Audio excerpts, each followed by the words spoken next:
Does Satan want to sexually exploit your children? I think you absolutely know the answer to that. I'm going to talk today with you about a topic that'll probably get me in trouble, and it will probably get anybody that brings it up in trouble. You know, we're not supposed to question these type of things.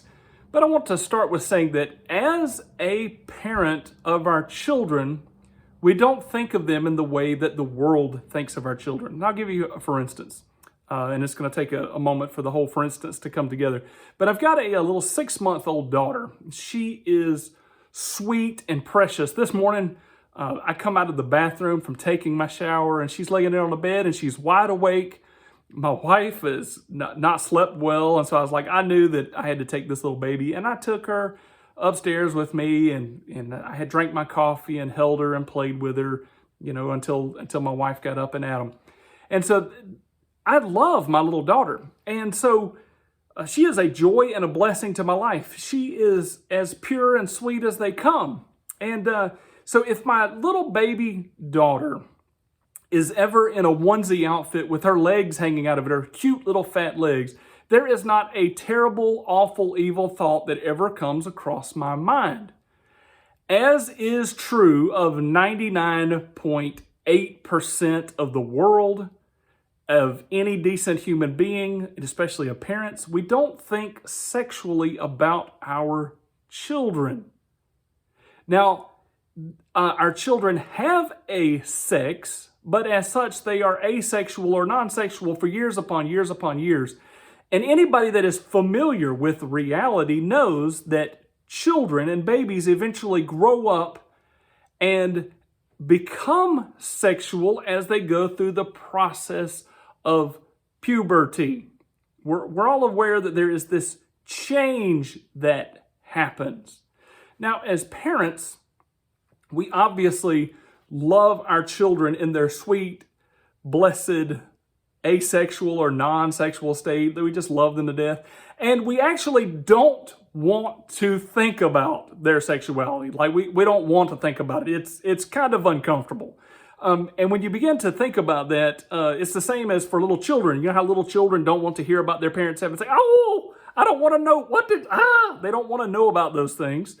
And parents are the same way. They don't like, oh, let's not talk about the kid. I don't want to think about my child in that fashion. But it is absolutely parental neglect, borderline abuse for a parent to never address sexuality with their kids or to train their children in the way they should go. Like you have to make it very clear. There is obviously men and women, they figure that out early on.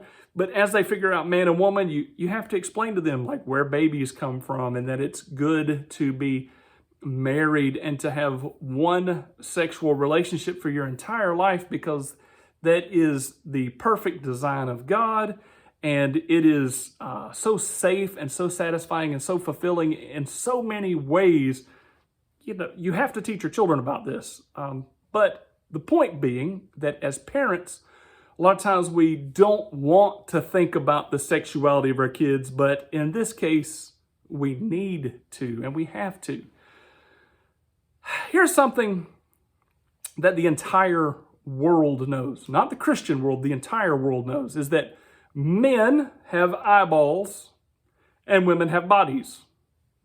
And we know this. And if you were going to show this, men, like what they use their eyeballs for, like we would have to exaggerate their eyeballs. Men are very eyeball oriented.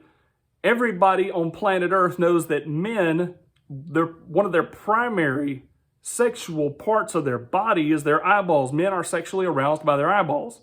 And they are aroused by the bodies of females. Females are crafted by God to be beautiful. And that beauty is very attractive to the male, and it's overwhelming, it's super stimulating, and it's not just Christians that know this. The world knows this. Just check out advertising and marketing and Hollywood. Sexuality is used all of the time because it is terribly powerful and incredibly effective. And so the world uses and exploits this for gain. But this isn't just, it's not just Christians, that are concerned with men with their eyeballs. Like, it is known, this is a reality that we live in, that men have eyeballs and women have bodies. It is also, now this isn't so well known, but it should make sense to you in rather short order, that we can't run around naked. We cannot run around naked, because cultures that run around naked never advance. They barely hang on. They barely survive. Case in point, there are tribes in Africa that have ran around practically naked for years, and they haven't developed at all. The same in the Amazon. There's some naked tribes there that do not develop. And if you want to try to reason this out, there isn't a naked advanced civilization anywhere on the planet. Any civilization that has been useful, the men use their energy in things other than sexuality. And if the women are all naked around them with their naked bodies, then men are constantly thinking about sexuality, and that's what they focus on and expend all their energy on, and nothing gets done or accomplished. It doesn't matter how many times someone has tried to circumvent this by starting a nudist colony, they don't work. They just don't work. These colonies, they last for a little while, so the head leader can get his kicks, blah, blah, blah. And there are people that venture to these things, but eventually the whole thing just collapses, because that's not what we were created for. That's not our primary function. You'll even notice that in our culture, that the highest of the elites, if they begin to run around naked, or they expose themselves in some fashion, they begin to, popularity begins to fall off, like to no degree. There's no way to circumvent this. I'm reminded of when I was younger, this actor by the name of Pee Wee Herman, or Pee Wee's Playhouse, or whatnot. He got very advanced in society, and he thought he had a tiger by the tail, and he decided to expose himself at a movie theater, thinking he could get away with it for whatever reason. And immediately, his status started tanking, and and guess what? Since then, he's worn clothes. The same thing is true with our current president's son. There's pictures all over the web of him being naked, and naked frequently, and it's showing his body and his slime as he's, this, that, and the other. And it's just repulsive, and nobody wants to endorse it. People have hid, like the laptop got hidden forever, and then the pictures made it out anyway to discredit him. But you know what? To get back, his social credibility, his social status, he hasn't come out and just run around naked now. He can't do that. He can't do it. He has to put on suits, and he has to put on clothing to retain his image. Now, even further pointing to this, we know that, and this seems intuitive as well, but we got to put all this together. Like, there are some body parts that are more sexual than other body parts, but it doesn't make the other body parts less sexual. But we know that there are highly sexualized and specialized body parts that absolutely have to be covered, okay? Those parts absolutely have to be covered. But the way God designed our bodies and the way He crafted sexuality, we know that it is not enough to just cover that part up, because of the streamlined representation of things and the color of the flesh, etc., all points to sexuality, and we've got to keep the sexuality covered up. And I'll give some examples. The string bikini pushes the limit, and I'm talking about the string bikini. It covers the essential sexuality of a woman. Like if you want to just try to draw the line, like all humans kind of know where that line is, like if she covers up the bare essential sexuality of herself, then it's legal, right? So a woman might dress like this as she goes down to a really anonymous beach-like location, and she'll flaunt her body off and walk around, not where people that she constantly knows and are exposed to, but, just for a limited amount of time that she will flaunt herself this way. But she won't even do it going to the beach or coming from the beach. Now, there are some occasions that this is the case, don't get me wrong. But when she gets back to the hotel room, like, she goes back to wearing clothes. And I'm going to tell you this, just to be honest, that was always kind of, and I'm just being honest as a man, you can point this out later if you want to or not, but that was always confusing and disappointing to me as a male, when I was in the game, in the dating game, I was like, well, these women are, showing themselves off and whoa, that's enticing and exciting. But then why are they're covering it up again? Like, do they want us to see it or do they not want us to see it? Like, that's, Well, this doesn't work. And women know this because they don't go to work Monday morning in a string bikini because that's not acceptable. Like, they know better. Further, if you watch, even a woman that is showing her body off, and I'm talking about showing it off, wearing this spandexy type dress and the spandex hemline on the bottom region of this dress is like really pressing the mark. Like it is covering the sexual, area, but it's like borderline whatever. Even the woman that is brazen enough to walk around and flaunt her God-given gift that was meant for her husband, the woman that is willing to flaunt that to the world, watch her normal actions, and you will repeatedly see her subconsciously grab her skirt line to pull it down.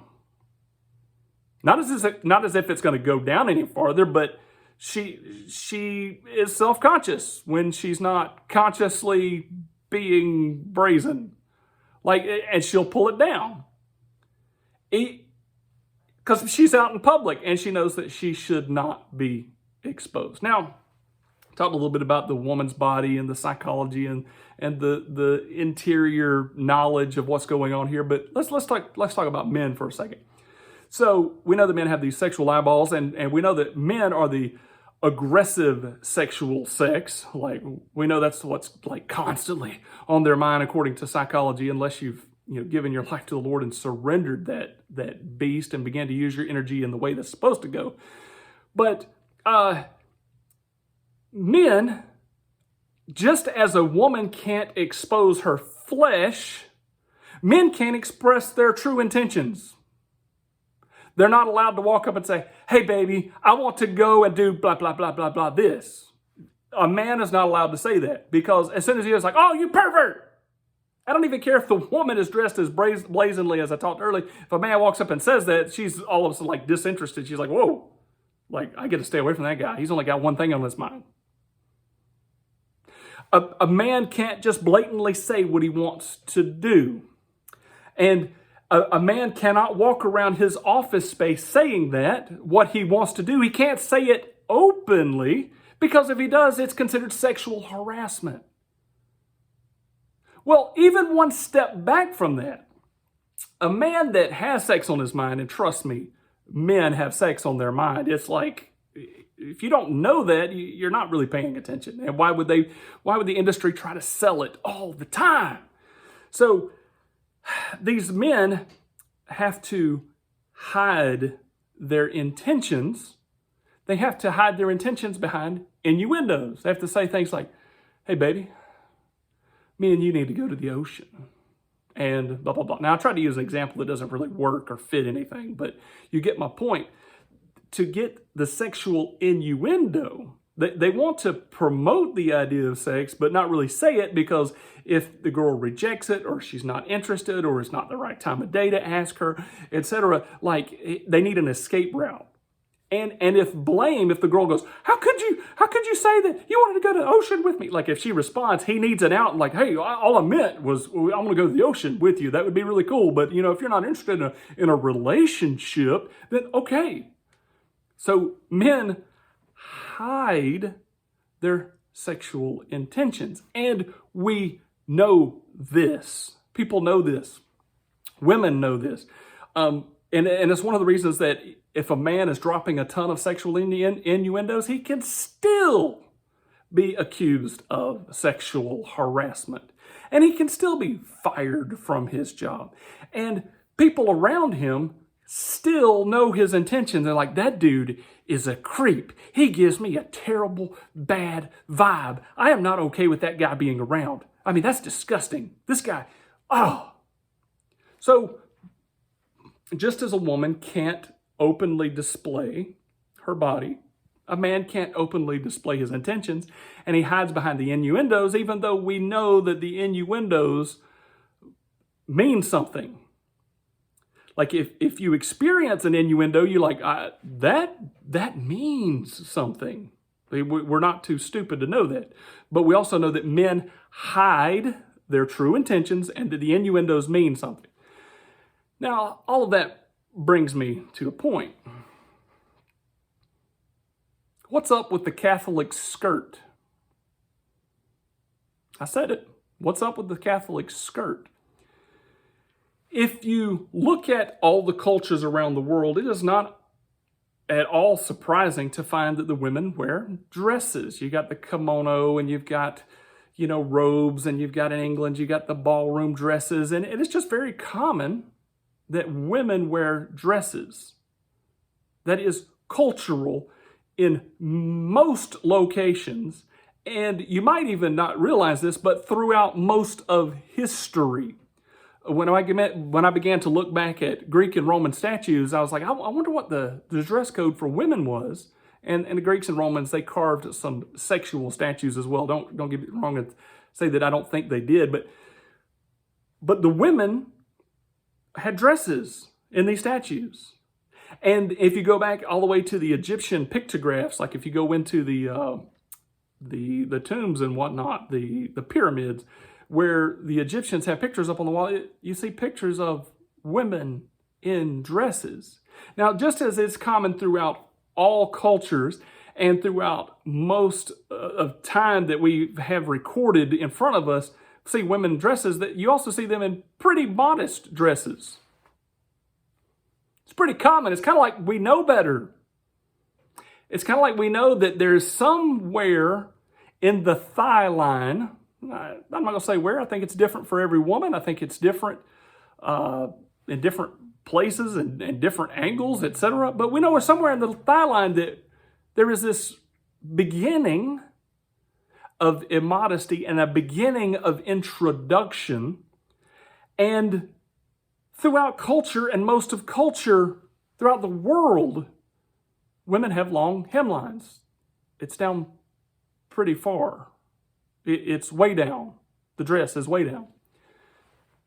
And what's really surprising to me is that all of the Catholic girls, and I'm not going to talk about maybe those that are in their young 20s, early 20s, because they probably still have this tendency to try to draw in attention, with short dresses or whatnot. But why don't all the Catholic women dress this way? Or everyone that ever dressed in school, why don't they just keep the skirts really, really, really short? Like above that crossing the line region. Like why not just keep the dresses that short if they're okay? But you see a reversion. You see a reversion back to norm. You see a point where the Catholic women kind of start wearing longer clothing. And if you'll notice, even terribly beautiful women don't wear super revealing clothing all the time. They just don't. And so, what is going on with the Catholic skirt? Like, why is it so short? Why is it that when a girl in a Catholic skirt comes into the room, you're like, whoa, I can't look that direction. Like, I really need to consciously not look that direction because I might see something I don't want to see.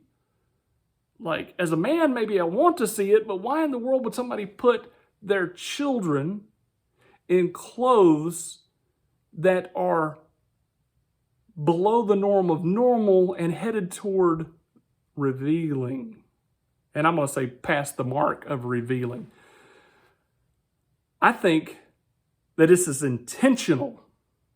I think just like the innuendo, I think there's some things hiding behind this. I think there's some nasty, horrible implications. And part of the reason for that is I read a book from about the 1850s about a Father Chiniquy.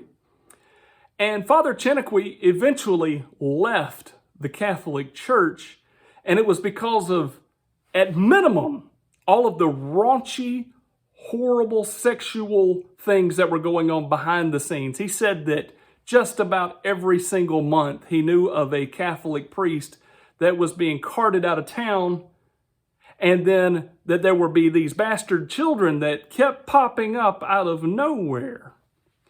And Chiniquy, and you can get mad at me for sharing this, I'm just sharing the book with you, but Chiniquy said that he was appalled at the questions that he was taught to ask young, innocent girls. You know, like when they go over to the private confessional? Like, he was like, I was like, these girls don't even know about any of this stuff. And why can't we just let them confess what they know? Let them just confess their sins. Like, why would I want to say, oh, are you guilty of this? Are you guilty of that? Let's go back to innuendos for a moment. Do you think nasty questions, like if somebody came up and asked you some of these questions on the street, do you think it'd be okay? Or do you think there might be something behind that? So why in the world in the confessional would it be okay? Further, if a man walked up to your child who was wearing a long skirt, let's say she was wearing a long skirt, and a man walked up to your child and picked up the front of her skirt and pulled it up to the level that the Catholic skirt is at and just stared at her legs for a second and walked away, would you be okay with that? Really? Would you be okay with that? You'd be like, well, his intentions were awful. Like, he's lifting up her skirt. Who gets to make the ultimate decisions on what the skirt lengths are? Who is lifting up these skirts? By what declarations? Who is it that is hearing the confessions of these girls? And maybe they want to hear some of these confessions. For those of you that know about this, why don't you speak up? For those of you that have experienced these things or have been made to wear these dresses or who have been exploited by people that are sexually aggressive, when are you going to stand up to these things? Why are we going to keep saying this is okay when it's absolutely not okay? I encourage you to take a moral stand.